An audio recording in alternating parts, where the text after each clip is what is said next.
it comes. Thank you. It's very hot. It's very hot. Can you put it down? I'll put it down. Thank you. Don't it's lukewarm business, I'm telling you. I'm back. Laura's back. She just withdrew from the public eye due to a major scandal. Yeah. I just needed to let the heat die down. Yeah. See, I work in the retail sector and it was peak. And Christmas is busy. Yeah, Christmas is busy when you work in e-commerce. Today we are doing our very first Hardy's Book Club. And would you like to say which book we're doing, even though if you've watched previous videos, you'll know? We are doing Christopher Ruoccio's Empire of Silence. We have a lovely first edition hardback here, and we got a paperback. Thank you to subscriber Jake. Once again. We can never give you too many shout-outs, Jake. Christopher Ruocchio. Yes. How much do you know about Christopher Ruocchio? Before I read it, very little. Yeah. Yeah, very little. Yeah, me too. Yeah, I had no idea about Christopher Ruocchio, apart from... Everybody said how good he was. Yeah, everyone. This has been a 2023, considering this came out in what, 2016? 2018. 2018. Yeah, 2018. Someone did that homework. Considering this came out in 2018, 2023 was a big year for old Chris Rock. This is now on everyone's radar, and so also on our radar. So we needed to give Sunny Tier a go and crack on with it. So that was our December read, and well, let's start with question one, which you kind of already started with. How much do you know about it before you dove in? Not a lot. I'd seen comparisons between this book and Dune, and I'd also seen comparisons with Name of the Wind. And really? Yeah. That's an odd comparison. Okay. Yeah. Okay. Yeah. Fine. And I'd also heard the name Robin Hobb, not in comparison, but like people who enjoyed Hobb also enjoyed this. Okay. Which are all good things. I'd heard perhaps two words associated, which was space opera. Yeah. And saw the cover design, which looked very Star Wars. I don't know if you've seen this. This is our UK cover design. You've got different ones over in the States. I think it's purple in the US. Yes. So we've got a nice kind of silvery one over here. So we instantly I saw that and thought, okay, right, that's clearly kind of like doing some kind of big space opera thing. So that was really exciting. But yeah, I didn't really know anything about what the plot of this book was going to be. I just knew that it's a long series. Yeah. And that at some point he eats the sun. Yeah. That's basically it. What surprised you compared to your expectations of the book? I think the prose. Okay. The style of writing is much more flowery and descriptive than I was expecting. Yep. Which is no bad thing. No. Christopher Ruocchio is a really extraordinarily talented writer. Yeah. If you overdo it, you can get accused of purple prose. Yeah. And I really don't think it strayed into that. It didn't quite get there. The other thing that surprised me was how much it lent on fantasy as a genre. It definitely was not pure sci-fi. Mm-hmm. There was definitely a lot of fantasy in there as well. It was kind of we love. Clear parallels to Dune. Like you got in Dune you got House Atreides, and this you got House Marlowe. Yeah. That I think that actually that's something I'd like to kind of move into is the other literary influences of this book. I mean Marlowe. Yes, that's another. Oh yeah. So you've got Dune, that's a clear one. I noticed a number of other ones. I don't know what else you noticed, but I saw that kind of the fugue state. I'd only seen that in Hyperion before, and I think a lot of this book takes influence from Hyperion. Not a bad thing, because I think that I've got complicated. What was that film with? Was it Bradley Cooper? Where Guardians of the Galaxy? No, I can't remember who it was. But he wakes up from a fugue state, and nobody else has woken up, and he's on this spaceship. Oh, Passengers. Yeah. That's not Bradley. That's Chris Pratt. Okay, same thing. Yeah, but the cryo sleep isn't new, but calling it fugue, perhaps I think. And that's something that is in Hyperion. So I reckon that was a deliberate touch point. Like the time tombs in Hyperion as well, then also have that mirror in the tombs at the end of Empire of Silence. Christopher Ruoccio's author style is very much like he enjoyed all these things from other fantasy series or sci-fi series and wants to include them in his own universe, which is completely valid and exactly how I run D&D games. be influenced by other authors. You know, I think that's absolutely fine. What do you think? Well, there was a lot of talking about Shakespeare came up multiple times. Yeah, Shakespeare did come up. Literally, not even like implied reference, explicit reference where the characters are talking about William Shakespeare. Yeah. Which was a surprise, and it reminds you that this is supposed to be the very distant future of our society. Yeah. This is not some alien race, this is humanity. And that was comparing it with The Will of the Many, which tries to be Roman but without being in the same universe. So it has like, you know, it's like a pseudo-Roman thing. You know, in Empire of Silence, they actually can they can name Marcus Aurelius. Yeah. You know. There's explicitly they base their Colosso on the Colosseum and gladiatorial combat. Yeah. Explicitly. There's not a coincidence. This is something that the society are deliberately doing. Yeah. Do you think that the Society of Empire of Silence, like the way that Christopher Ruocchio has written it, is it optimistic about a potential future or cautionary? I think it leans towards cautionary. Definitely. I mean, the whole existence of the chantry of religion being used as a tool to oppress. I mean, thankfully, I think the way that we're going in society, at least in the Western world, like religion is being less of a less of that oppressive tool and more of a personal choice. But then I could see how a cataclysmic event, like, you know, having to flee the world, could then, you know, create the need for an institution like religion to kind of... That's something that we haven't really spoken about, is the chantry, which is their religious institution, and seems to be kind of intergalactic, which is not a word that Christopher Ruocchio used, but within the Solarian Empire, the chantry seems to be a commonality across different planets and societies. Yeah. And very much like where the power lies. Yeah, the power behind the throne, if you will. In fact, even the emperor himself, I think it says at one point, does bend the knee to the chantry. They draw parallels in my mind to like the Spanish Inquisition. Yeah, for sure. So kind of torturous, rooting out heretics. We've kind of covered this already. How would you describe the author's writing style in a few words? Yeah, definitely like full of imagery. Yeah. My favourite word, evocative. Evocative. It's very evocative. It evokes. Through the use of all five senses. I think. Which we love. It's something that I strive for in my own writing, is to, you know, draw on every sensory input.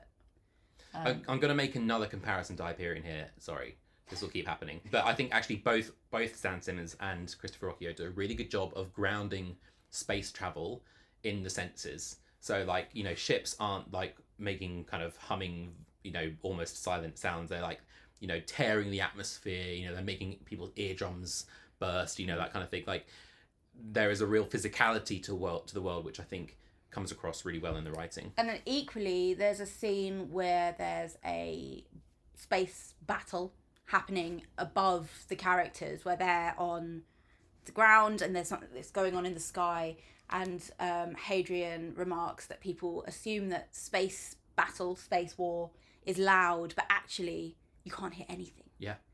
And like that absence of sensory input in itself is very disconcerting.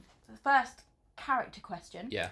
How do the main character or characters change or grow throughout the story? Interesting. So there's only one primary point of view main character. Yes. Which is Hadrian Marlowe, as we've mentioned. Yeah. Well, he started off the story very naive. Yeah. What we shouldn't expect, though, from him is to, by the end of book one, to have stopped being naive and now to be really world-wise. I think he is still naive by the end of the book. Absolutely. And he will blame anybody but himself. Like, yeah, so much of, and this is a trait that I love in certain authors, is when your POV character doesn't have the self-awareness, and like you as the reader are reading their antics and their thoughts and thinking, you are an idiot. It's like Fitz. You remind you of Fitz at all? That was what I was going for without being explicit. Yes, it reminds me very much of FitzChivalry Farseer. Yeah. First person narrative, primary point of view character is this slightly, self-absorbed aristocrat. Tries to be virtuous, but tries fails. So hard to be virtuous, but just cannot help himself, and just ends up doing stupid things that we as the reader are reading going, come on. It's a really good comparison. I wonder how it's gonna evolve, because also doesn't it have the same framing narrative? Yeah, well, similar. And Kvothe does the same thing. Yes, but Kvothe is reluctantly doing it. Yeah. Kvothe is less proud of what he's done, and that actually has to be coaxed out of him. Yeah. Hadrian and Fitz are doing it as like an absolution. Yeah. They're like... And you have to bear that in mind, because it makes them inherently unreliable narrators. Do you think there's been any unreliable narration so far in this story from Hadrian's perspective? 100%. Do you think that's... Oh my God. Okay, well, yes. But do you think that... I mean, do you think that's a tool that Christopher Ruocchio is using? Oh, definitely. Yeah? Yeah. I'd be really interested to see how it develops. Yeah, definitely. There's a bit early on where he is at the Colosso. Yeah. And the gladiatorial fighting is going on, and his younger brother Crispin is like getting well into it. And he's like, oh, I don't like this. And he gets up and leaves. And he's writing it as like, oh, I couldn't cope with it anymore. I had to go.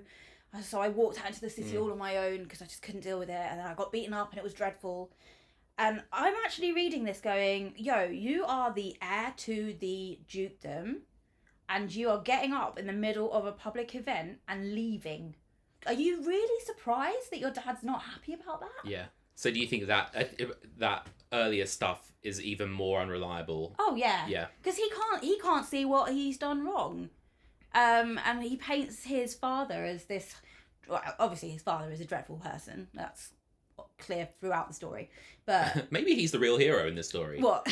Alistair. Yeah. But I'm just like, I was reading it going, yeah, too right. I'd be pissed with you too, bro. Yeah. The naivety really coming through. So that's enough about Hadrian. Yeah. How do the secondary characters impact Hadrian? Oh, so he needs someone, like, he's like me, in that I need someone to be either my nemesis or like my partner in crime or whatever. Like, I always need a work bestie and a work enemy. So his work bestie... First of all, it was Gibson. Yeah. Then it was Cat. Yeah. Then it was Switch. Then it was Volker. Then it was Volker. Then it was Basander. I think Volker is going to be the work bestie. And then you had Gillian, which is his nemesis, his work nemesis. But he needs outside influence to balance his own personality. And it's not a criticism, as I say, I'm exactly the same. It's accurate. Yeah. It's an accurate representation of a real person. Yeah. Let's talk about scenes. Okay. What were your favourite scenes? What were your favourite moments from the book? My favourite, I think, was, I've already mentioned the scene towards the end where Hadrian and Volker are at the caves and there's the space battle with the... That's so cool. That's one of those moments where you put the book down. Well, you can't put the book down. You want to put the book down and think about it, but you have to keep You have to going. You're like, what? This is a book that really ramps up. Yeah. So by the final fifth, you can't put it down. You can't stop. I think the other one that really stood out to me was when he wakes up. I was going to say that in English. Yeah. It was like being born. Like, he goes into his fugue state, right? He gets on his ship, off he goes, la la la la la. He's wearing his little ring, because he's an aristocrat, don't you forget it. So he gets into his little fugue state, and the chapter ends, and then bam! He is naked in the street, coughing up fugue gel. He's blind. He's on a planet that he wasn't expecting to be on. Yeah. There's an old lady going, oh dear, you've been jettisoned off your ship. He's got no clothes on. He thinks he's dying. We have no explanation. He has no explanation. What the... This video is made for kids. Like, he's obviously been ripped out of what he was expecting. He's expecting to wake up with the scoliasts and it all be groovy. What actually happens to him is that his ship is jettisoned on Emish and he wakes up naked in the street. Which, for a second act start twist, is extraordinary. This is the classic kind of save the cat structure where, you know, you get to... at the end of the first act, you're basically told, actually, that's not what the story's about. It's about this. So I literally messaged him. I was like, what happened to Dimitri? When's he getting to the Scolias? And Ross just went, welcome to the rest of the book. Yeah. I did enjoy the scene with his mother when she was organising for him to go to the Scolias. Mm-hmm. I thought that was very good.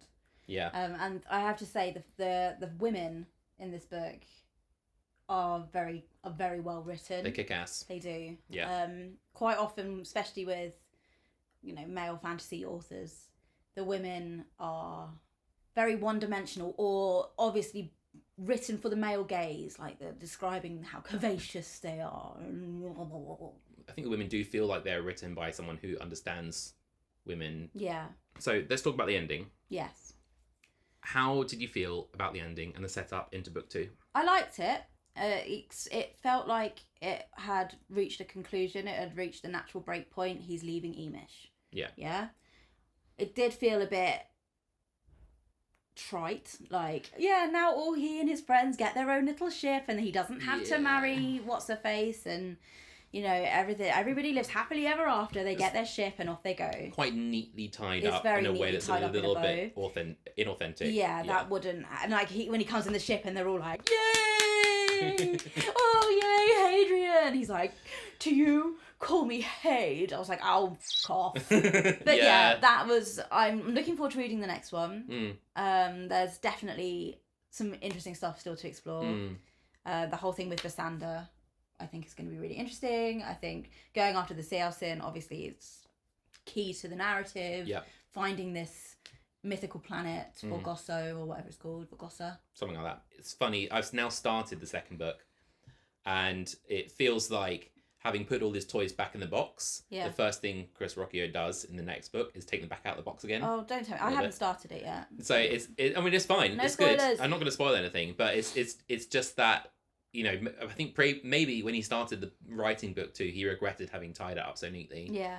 Or maybe not. Maybe it gave him a nice kind of blank canvas to start book 2 with. Do you know what I was glad of, actually? What's that?